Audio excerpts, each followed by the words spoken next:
Hey guys, and welcome back to another episode of Ball Talk. Today I'm going to be talking about something a little bit different. So the title that I was able to put on it is I'm going to be talking about why English players don't do so well abroad. That's the title I could really put on it, but it's a little bit, there's more than that. There's a couple of elements about what I'm going to be talking about today. So before I get started, I just want to say thank you for all the new subscribers I've got lately. I'm very grateful, and I hope you guys enjoy my channel. And for anyone that's not subscribed, I hope you subscribe. Please leave a like, subscribe, share, and I appreciate the support if you do so.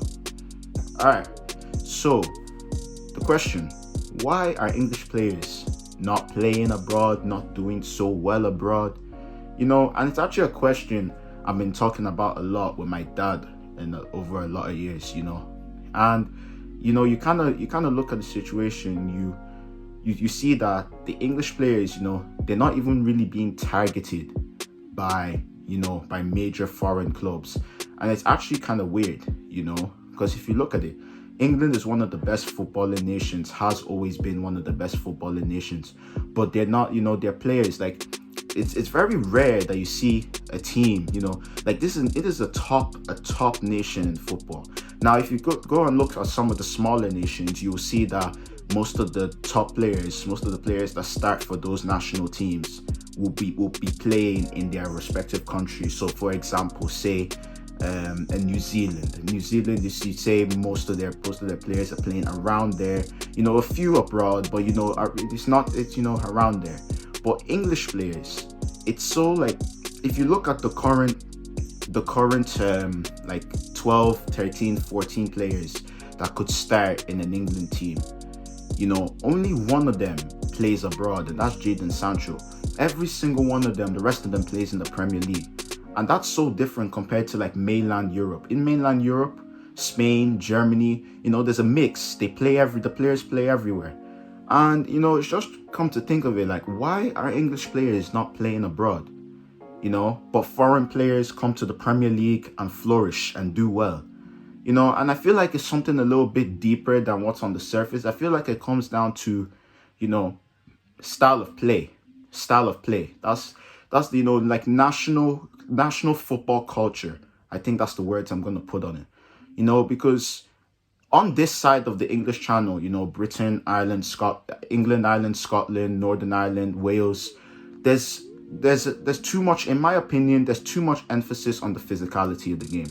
Of course, physicality is important, but skill is very, very important too. And I feel like too much emphasis is placed on pace and strength and being able to jump high. That's not all football is about, and it's I think you even look at from the academies, and the academies, like 15, 16 people around my age, like the scouts focus on so much on physicality instead of the actual skill. When at that age, boys grow and develop at different ages. When they all become men and they all have the same physical strength, then it's going to be skill, their football skill, that separates them. Of course, some players are faster than others, some players are stronger than others, but it kind of balances out amongst the majority of players, and that's where skill tends to stand out. And in terms of fundamental skill of the game, I feel English players are lacking, which is why you don't see many foreign clubs coming in for big players, big British players. Like the only ones that I can think of in recent memory are Kieran Trippier going to Atletico Madrid from Tottenham, and Gareth Bale going to Real Madrid also from Tottenham. And that's a very weird thing to think about for such an established, for the home of football, as they call it in England. But then foreign players, there's so many Spanish and German and French and players in the league, and that's a very weird thing to think about. But then you look at it and you go to places like Spain, Italy, France, Germany. There's more focus on the technicality and the skill of the game. It's not just all about brute strength and being fast and all that. And the thing is, the difference between physicality and skill is that skill never leaves you. Like there's two main things that put skill above physicality. One, physicality diminishes as you get further into your career. A 33-year-old is not going to have the same physicality, same legs as a 23-year-old on average. Not everybody is Ronaldo, you know. So like, but the same skill that you develop fundamentally in the academies is the same skill that's going to go with you for the rest of your career. Even some of the retired players, you know, some of the managers that are retired players like Arteta, Lampard, all the skills that they have, you know, they still have them, even though they don't have the same physicality to play professional football anymore. And that's one big thing that puts skill above physicality. And also, skill can succeed in any league, no matter how physical it is. Because at the end of the day, like I said already, they're all men. And skill is what separates in football, you know, not like other sports, maybe like a rugby, you know, it's all about strength and all that. But in football, skill is what separates the men from the boys. You know, skill is what separates Messi from the rest. Skill is what you know, people try to say like Ronaldo doesn't have skill. No, Ronaldo has lots of skills. Skill is what separates Ronaldo. You know, all these players that are at the top of the football game. That's what separates them from the rest. Because if it was all about physicality, there'd be no standout. The best players would just be the strongest players. If it was all about physicality, Adama Traore would be the best player in the world, or Adebayo Akinfenwa. You know, and that's the thing that the English media, the English kind of setup has just not seemed to grasp. You know, England, Wales, Scotland, even here in Ireland, you know, something that they've just not yet to grasp. And, you know, even in the academies, like, you know, they always look down on the shorter players, this and that. They don't like, you know, I was just saying it with me and my dad like a few days ago, like, if Lionel Messi, because it's very well known that Lionel Messi had growth disorders and whatever, and he had to take growth hormones even just to grow to 5'7".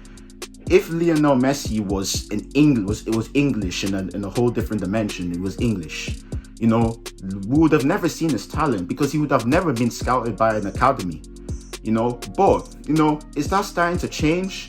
I don't know. It has to change because I feel like England cannot win. Any team from, you know, the British Isles cannot win any major tournaments unless they diversify their starting 11s, you know. Because, like, okay, England is the players play in England. Now Ireland, you can say, wait, some of the players play in England, but like in general, all the British teams, they all play in Britain. You know, the players in the British teams all play in Britain. And you need to diversify it. There needs to be a little bit of, you know, skills coming from the leagues, in other leagues, you know. That's why other teams are doing better in tournaments, because there's a mix. In the French team, some players play in the English league, so they bring the physicality of the English league. Some players play in the Italian league, so they bring, you know, the mental strength and the guile of the Italian league. You know, that's the kind of mix you need. You need a football mix to have a really great national team. And that's the thing. Almost all of the English players play in the Premier League. So it's one-dimensional. You know, it's one-dimensional. For example, in the World Cup semi-final against Croatia, when England had no creativity. Once Luka Modric started playing his passes around and doing all that, England didn't know what to do. England didn't have, you know, a creative outlet. You know, someone like Thiago who can link the midfield and the midfield, the defense and the attack, and create chances. Now, you know, things could be changing, you know, with players like Phil Foden, who was very, very skillful, not the conventional English player coming through. But, you know, things could be changing. Like, even young players are starting to go abroad, particularly to Germany. Now, Germany, I feel like that kind of makes sense because Germany, there's a good grasp of the English language in Germany.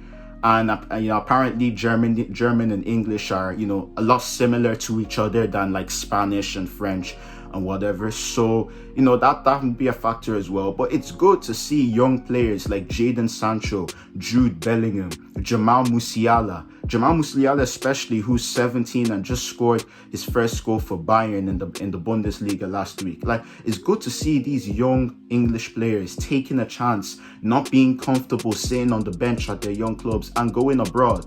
And it's going abroad and English players playing in different leagues that can possibly bring England together and make them, you know, win a World Cup or a major tournament or something like that. So, you know, that's just my take on it. I feel like there's not a definitive answer. I feel like this is a very opinionated subject, but, you know, that's just my take on it and what I feel England and Britain as a whole, the whole British Isles as a whole, has to do, you know, to do better in major tournaments, because it's not good enough, especially England, because England has a whole lot of funds, you know, a whole lot of money. The Premier League is the richest league in the world, most entertaining league in the world, but England haven't won a major tournament since 1966. Like, those dots don't connect. They have to do better than that in major tournaments. So I feel like they have to look deeper. It has to be a very, very deep, complex, kind of a bit of a reshuffle of the system in England. So I hope you guys enjoyed this video. Thank you for watching. Once again, I hope you guys like and subscribe. Thank you for watching and see you next time. Bye.